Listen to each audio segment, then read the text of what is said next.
Suddenly, my parents appeared and started knocking on the car window. "Dad, did someone ask you for something?" "Well, what could that be?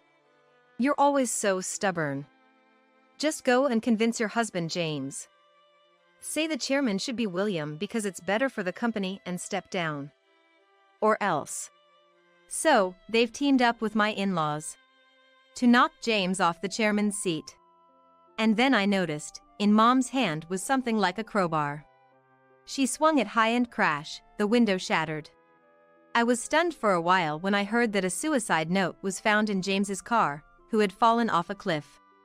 Then, a week after the car was found, an envelope arrived with a specific delivery date. "James?" I hurriedly received the envelope and opened it with trembling hands. Inside was a letter. And a key. "Read this without our parents finding out." Of course, I knew that. But he probably wanted to write it that way. "This is something I wrote in advance, in case something happened. If I'm there when you receive it, just laugh and give it back to me.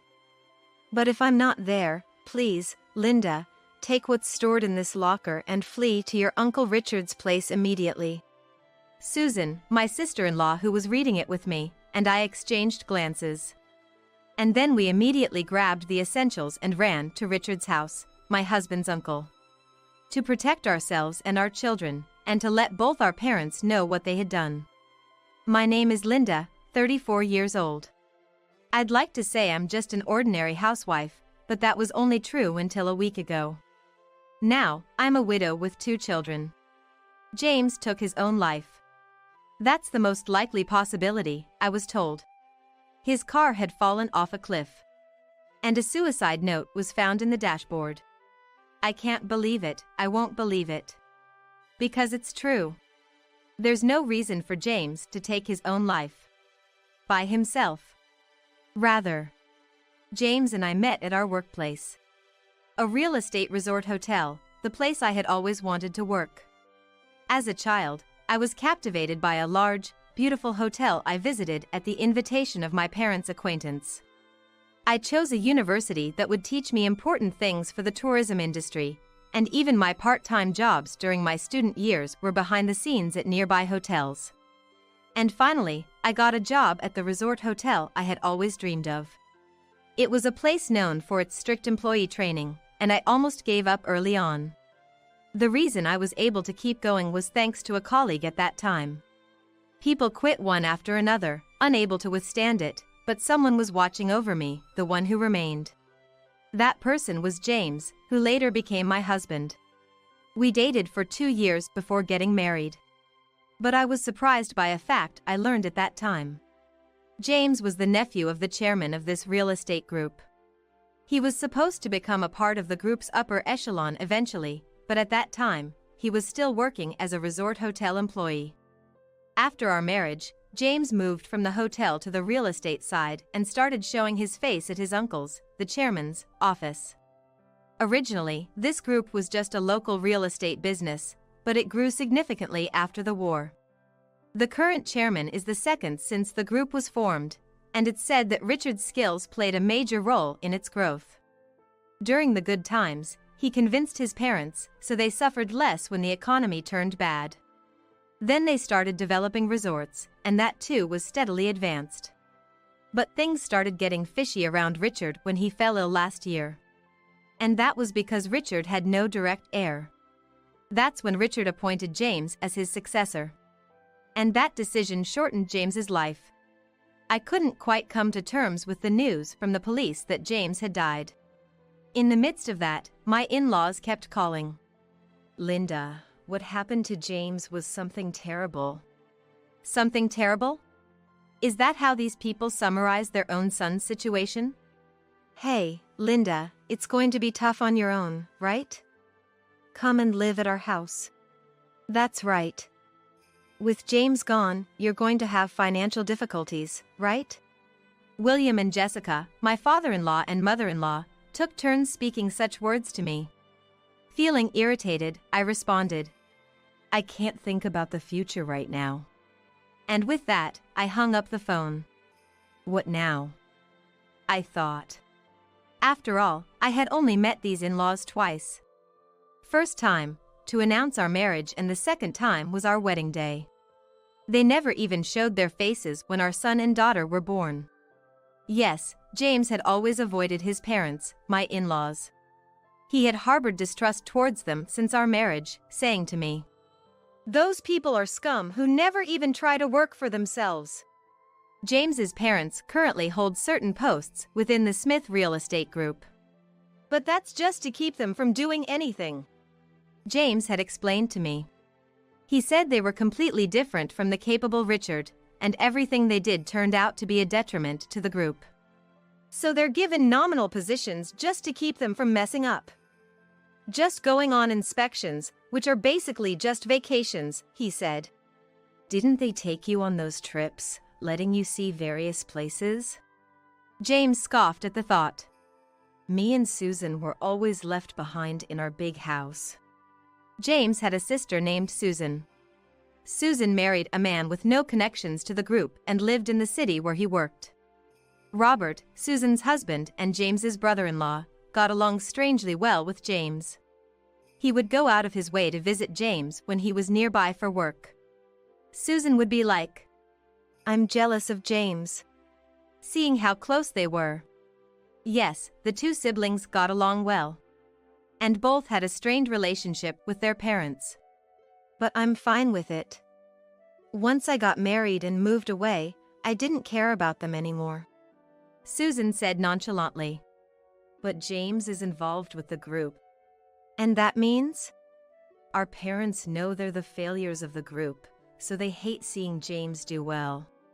Is that how it is? At our house, yes. But your parents are different, right? Not at all. Yes. My relationship with my parents was not good either.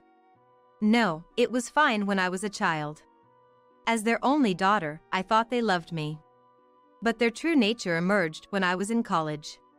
Quit college and come back home. That was the sudden message I received.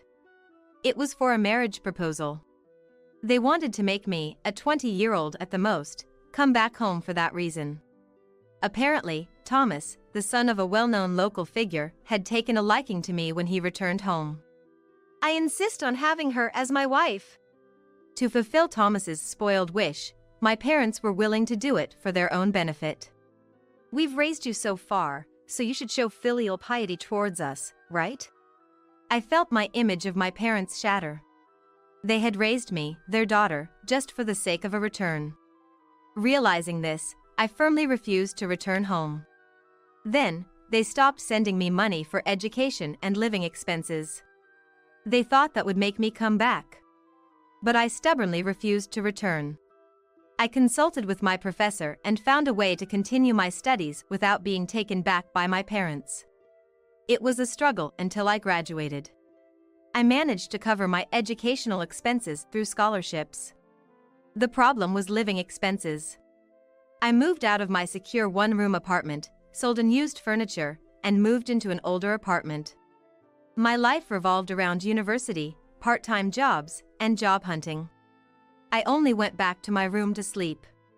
As a result, this part-time job experience led to employment and meeting James. And my parents were oddly happy about my marriage to James. Aren't they good parents? Comparing them to his own, James said with a wry smile. No.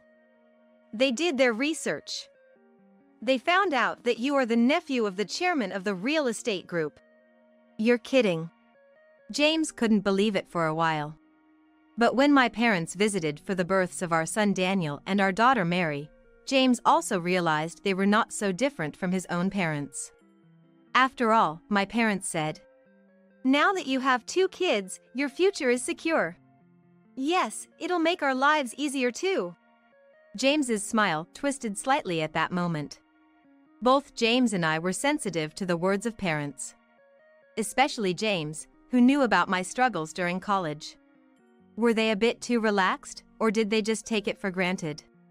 Either way, their words were clearly meant to mooch off of us and our kids in the future. After that, James started to be wary of them too. Distant in-laws, parents trying too hard to make contact. While being cautious of both, I continued raising our children. Fortunately, with James' current position and salary, we could afford a housekeeper and a sitter. We don't have trustworthy relatives, but we've managed on our own. But last year, things changed. Richard fell ill. Richard, in his 60s, who always kept fit and seemed immune to sickness, suddenly faced a health crisis. He was in good shape, with no blood pressure issues that I knew of. But an impact he suffered on his head when he was young had now formed a hematoma, pressing on his brain. Emergency surgery saved him, and he was on a good path to recovery with no lasting effects. However, this incident shook the group as Richard hadn't named a successor. Richard himself thought, "I can still keep going." That's probably why he hadn't decided yet.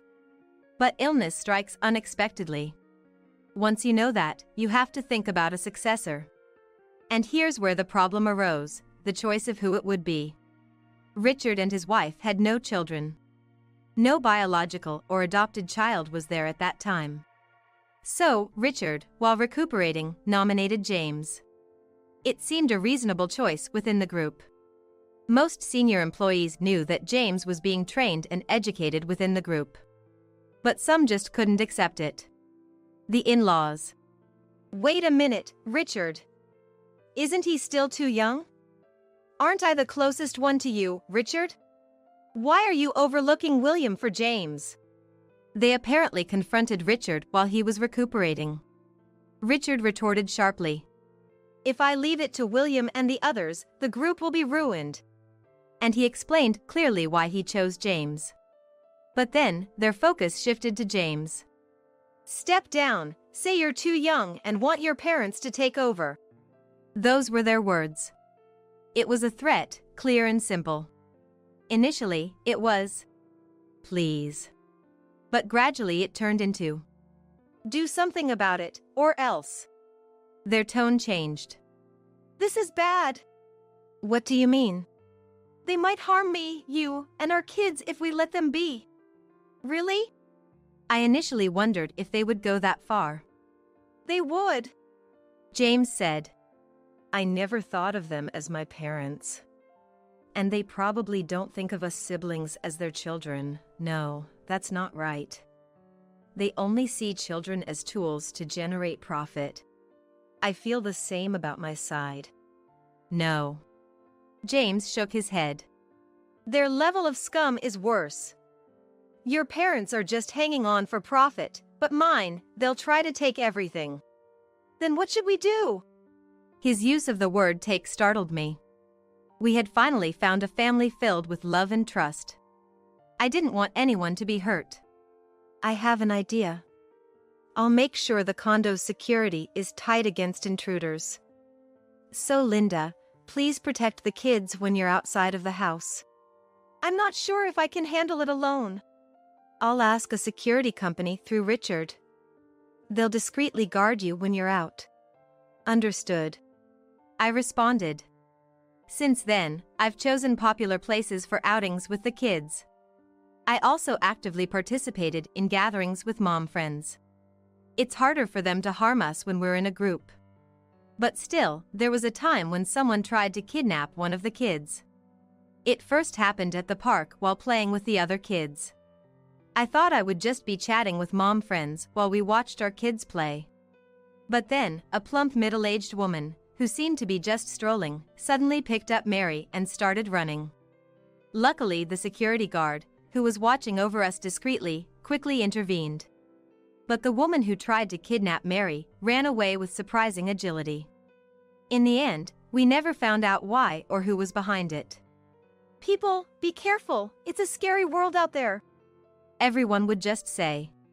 We agreed on a common understanding to be wary of both money motives and pranks. But I had forgotten one thing to be wary of. "Hey there." I ran into my parents in the condo's parking lot. It was right after shopping with the kids, as we were getting out of the car. I quickly turned back into the car and locked it. Blatantly, my parents started banging on the car windows. "Mom, why are Grandpa and Grandma doing this? I'm scared." I cracked the window just enough to speak through it. I really didn't want to open it, but we couldn't talk with it closed. What do you want? Ah, you finally opened it. Listen, Linda, could you please talk to James? What? You know, isn't it a bit off that young James is becoming the next chairman?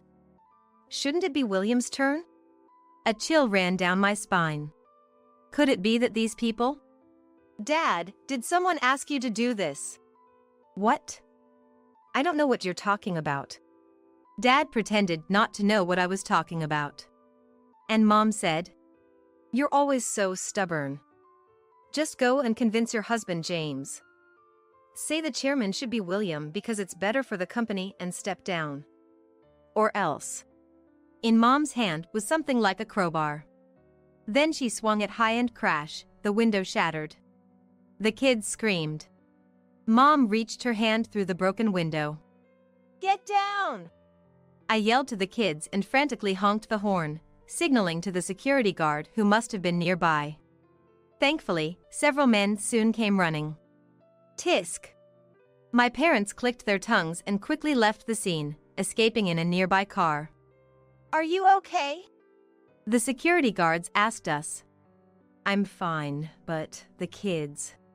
"I'm okay," Daniel responded loudly. But it was true that shards of glass had fallen on both of them. "I'll head back to our room now. Can you escort us to the entrance, please?" The guards agreed and escorted us. The manager was surprised at our situation and promised to thoroughly guard against outsiders. That night, I told James everything. My own parents, of all people. Ah, they must have been convinced. Offering a good position if they become chairman or something. It was likely. Very likely. Why did both our parents have to be such people? This is seriously bad.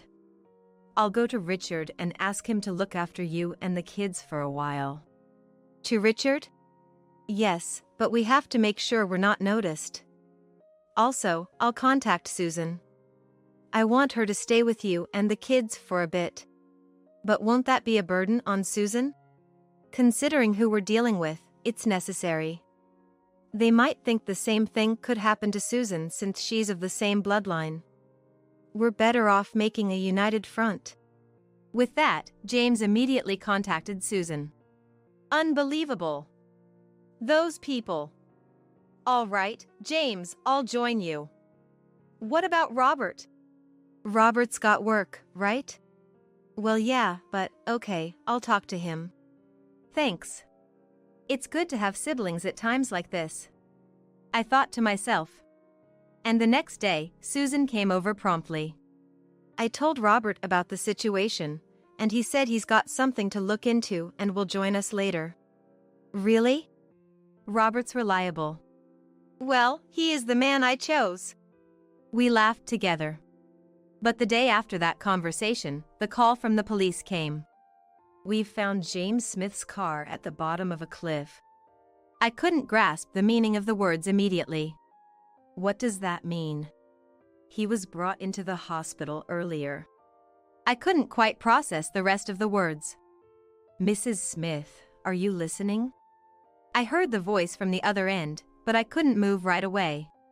Shocked, Susan took over the call. After that, it felt like I was just being dragged around by Susan everywhere. We went to the police, confirmed things, and were handed an envelope found on the dashboard. A will. When opened, there was a printed letter inside. The content was, I can't bear the burden of being nominated as chairman, I'm sorry. That's what it said. So, has the police concluded that James took his own life? No, there's still an autopsy and other procedures, so the final conclusion will come later. We're just showing you this because it was found. There's no way he'd do this to himself. I was shouting loudly. James, who always told us to be careful. I couldn't find any more words after that. The police said, We'll contact you when it's time to return James's body. And sent us home. I can't clearly remember what happened for a while after that. The local news on TV was saying, It's not yet clear whether it was an accident. Having said that, they also said a suicide note was found, and there's a strong belief that he took his own life. That was how it was reported on the news. I was so angry, I turned off the TV, and the kids looked at me anxiously. Is Daddy coming back? Daniel is 8, Mary just 5. Both of them had been taken out of school and kindergarten for a while. I was truly grateful Susan was there. My mind felt like it was covered with a thin film at that time, everything felt unreal. However, a week after the car was found, an envelope arrived with a specific delivery date. Linda, take a look at this. Susan handed it to me, who was in a daze. I glanced at the sender's name and my eyes widened. James? In a rush, I took the envelope and opened it with trembling hands. Inside was a letter. And a key. Read this without our parents finding out. Of course, I knew that. But he probably wanted to write it that way. This is something I wrote in advance in case something happened. If I'm there when you receive it, just give it back to me. But if I'm not, please Linda, take what's stored in this locker and run to Richard's place immediately. Susan and I, reading it together, looked at each other. Then hurriedly, taking only the bare minimum, we took the kids and all got into Susan's car. My car had been under repair since that time. I didn't feel confident driving a rental car to Richard's in the next state. So, I relied on Susan. Leave it to me, just wear a hat and a mask, Susan said with a smile. And then we drove non-stop.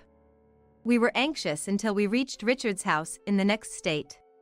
I assumed security guards were nearby. But after what happened to James, I was worried something might happen to the car. While on the road, I contacted Richard's house. We're on our way.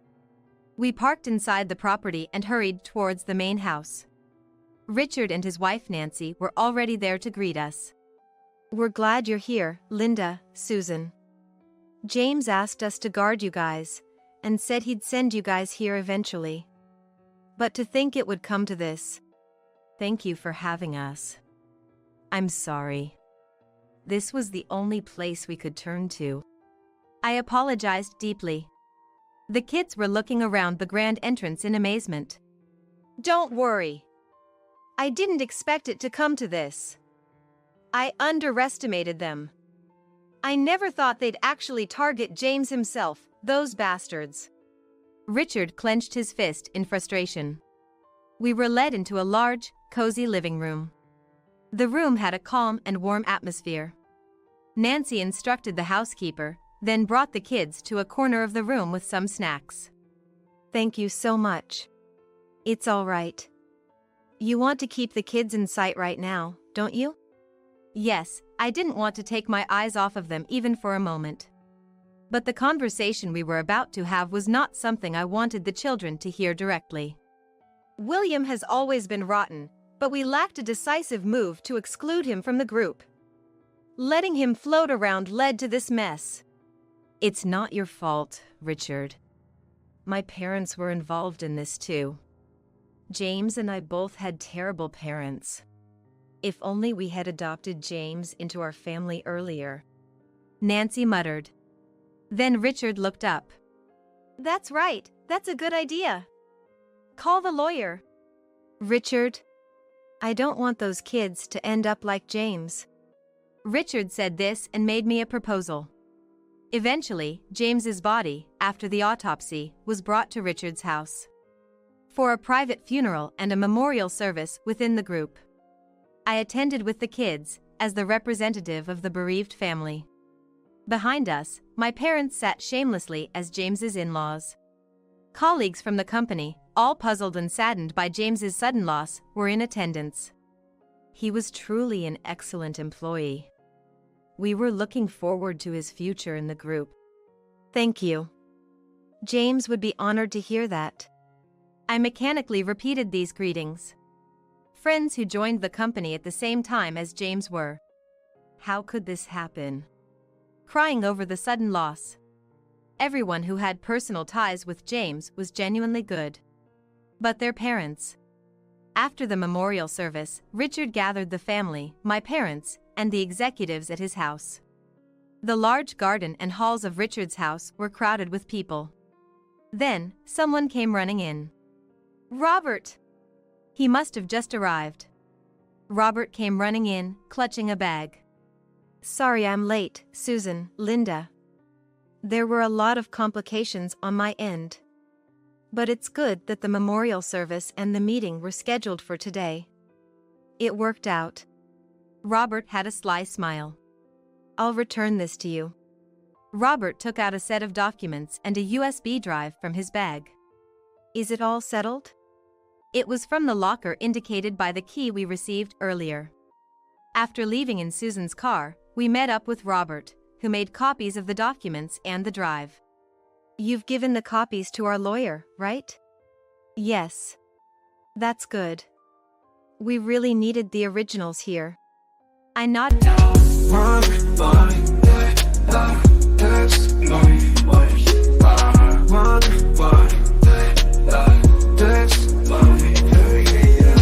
As the morning dew kisses the earth gently, I rise with the sun, feeling free, feeling plenty. In the quietude of dawn, where dreams unfold, I find solace in rhythm and stories untold. From the whispers of trees to the songs of birds, I draw inspiration from life's gentle words. In the symphony of nature, my spirit soars, a melody of hope behind closed doors. I lace up my shoes, hit the pavement light, each step a beat. In the rhythm of life, with every breath I rewrite my story in the stars, shining bright. In the stillness of the morning, I find my flow. In the silence of the sunrise, I let it all go. With every verse I let my heart show. In the gentle beginnings, my spirit will grow. In the hustle of the day, I find my stride. With every challenge I face, I take it in my stride.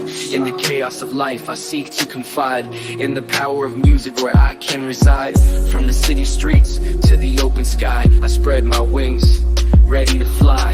In the rhythm of motion, I amplify my dreams, my hopes, reaching for the sky. I paint my world with words, colors bright. In the canvas of life, I find my light. With every rhyme, I ignite a fire within, burning bright. In the stillness of the morning, I find my flow. In the silence of the sunrise, I let it all go. With every verse I let my heart show. In the gentle beginnings, my spirit will grow. So here I stand, in the twilight's embrace, a storyteller in this vast space. With every word I speak, I trace my journey, my truth, leaving a trace.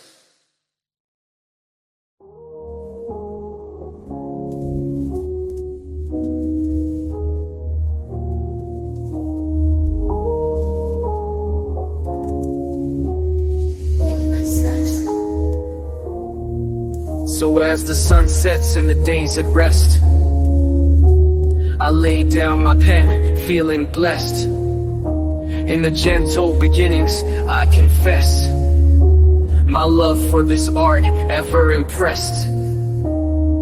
Vigorously. At the meeting that started, Richard spoke in front of everyone about the incident, expressing his regrets over losing James, the successor. Then, when he paused, Richard continued. It's a real shame. And I think there's one thing I was wrong about. Richard called me and my two kids forward. The kids, understandably, looked frightened and almost tearful amidst the row of adults. I told them, "It's okay," and supported them from behind. Here, I want to appoint the next successors. My new children, Daniel and Mary. They are James's children, but I have adopted them. The children? The crowd murmured. Many might be surprised. But I believe this tragedy occurred because I left James as just a nephew. Right? At Richard's words, all eyes turned to my in-laws. Richard, what are you saying? Should I say it here? Yes, go ahead. James took his own life, right? A suicide note was found. Probably couldn't handle the expectations. Really? You still have more to say? Yes. And these children as Richard's adoptees? Putting unnecessary pressure on them again? Well, they are William's grandchildren, so maybe they won't feel that much pressure. Ugh. William's face twisted. Actually, James didn't take his own life, Richard declared firmly. The crowd stirred. What are you saying? The note was found in the dashboard. No media outlet reported that it was found in the dashboard. That's when Robert spoke up. May I? He asked Richard for permission to speak. Please, go ahead. Meanwhile, William was visibly struggling. But if it was found in the car, then... That's just it. We haven't leaked anything to the media. Or perhaps, William, you weren't really interested in my affairs. Saying this, Robert pulled out a police badge from his suit pocket. Yes, Robert was a detective in the state police where we lived. Ugh. William choked on his words. Did he really not realize? I was genuinely astonished. Indeed, Susan had said, we haven't been in touch since he got the job. So I have heard about it before. Even when they got married, they only reported so. But shouldn't one at least be aware of the other's profession? That's just the kind of person he is. Susan's whisper was quietly heard. I could only provide crucial evidence for the investigation, being an insider. Then Robert explained. The police had been thoroughly investigating the car retrieved from the cliff since the beginning. They soon realized that the brakes had been tampered with, which happened to be on the day James sent a letter through a scheduled delivery.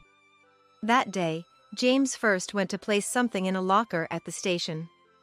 Then, he went to a post office inside the station to send a letter to Linda. It took him some time.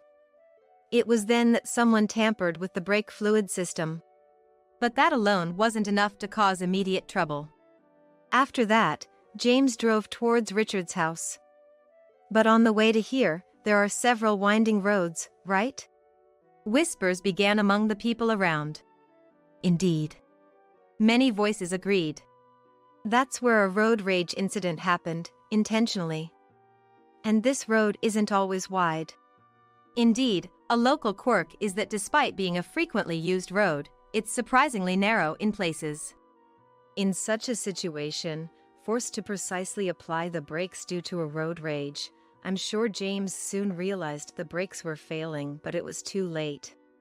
So, that's what happened? Richard asked gravely. His words were vague, but the meaning was clear to all. Yes. And the police...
have identified the road rage driver from James's dashcam and have already apprehended him," Robert said, smiling wryly at my in-laws.